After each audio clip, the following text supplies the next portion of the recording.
Hello everyone, and today I will be showing you how to use audio and MIDI effects in Ableton. As you can tell, this intro is being recorded in post because I forgot to record an intro for this episode. Now, as you can tell by my previous two videos, I am quite bad at this YouTube thing and explaining things, but I will try and fix my mistakes moving forward in the future. Now, the first instrument that I'll be playing because I didn't mention it, is the bass on Ableton, a synthesizer bass to be specific. I hope you all enjoy the episode, and please leave a comment describing how I can do better on my next work. The bass I have here. Now, this bass already has some effects in it, and that's because I was dragging them. But I'll tell you how to find these effects. The first thing we're going to go over is the EQ, in particular this EQ8. To find this EQ8, you must first go into your audio effects and grab EQ and go. It's right here, EQ8. You drag that in, and it will reset itself. You drag it in, but that's fine because I want it to reset itself, so I can show you some things with it. Now, I know this EQ looks very complicated, but it's generally not. Now, this EQ can be very complicated, but believe me, I try to simplify it as possible. So for starters, I'm going to need to show off when this is getting played, but I'm going to turn this bass down so you can hear me. So when this is playing, you can see. Shoot. So I turn this bass down so you can. When this is playing, you can see the information it's showing on the EQ8 window. This EQ8 window is called a frequency display, but I just like to call it EQ8 window. But basically showing you what notes are getting played and what frequency they are. Frequency is another term for like how low a note is. Like for example, you could say like for example, 100's frequency is like quite low, where 10k is like that high that sometimes humans can't hear it. In fact, humans roughly is 4k frequency.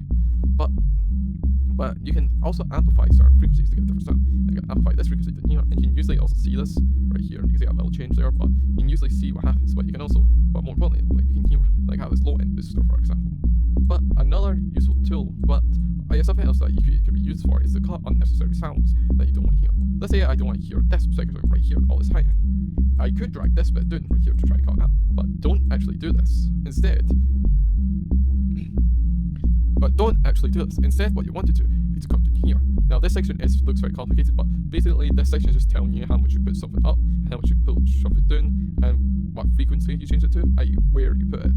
What you really want to pay attention to is this. These are different inserts that you can put into and change it. So, like, I can change it into this, what basically changes what it was already is, but you can then change it into this, what completely plumbs it. Or I can do one that I think everyone should use, really, and that is this low end cut, these shells. What basically means that I will do a shelf and cut it. Most music directors use these for obvious reasons, because not only are they very useful, but they're very easy to utilize. But as you can hear, since I have this playing the entire time, you can hear the difference in what this is doing. Next up, I want to show compressor, but for compressor, I want to show on the bass, on this audio track that has a guitar in it. But it's on my bass track, so why is it on there? Well, that's because I want to show something else you can do.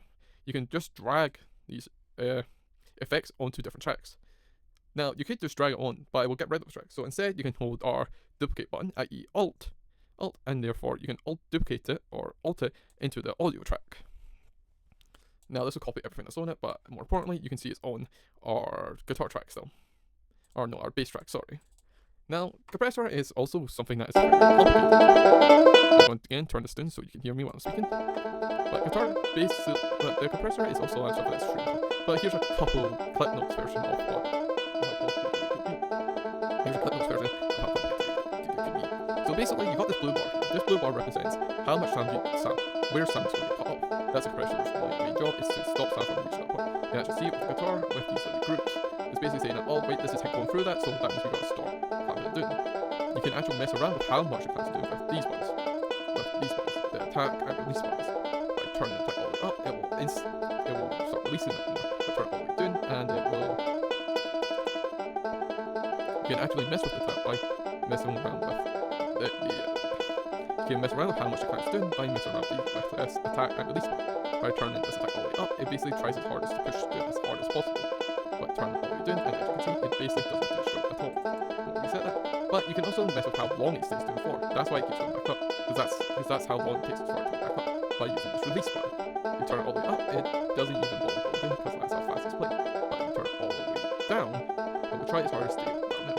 If you do the maximum settings, you can probably hear. You can hear how different it sounds. But I hope you enjoyed that episode. Sorry for the random cut there at the end. I hope you enjoy this episode of An Idiot Explaining Ableton. I'll see you all next time.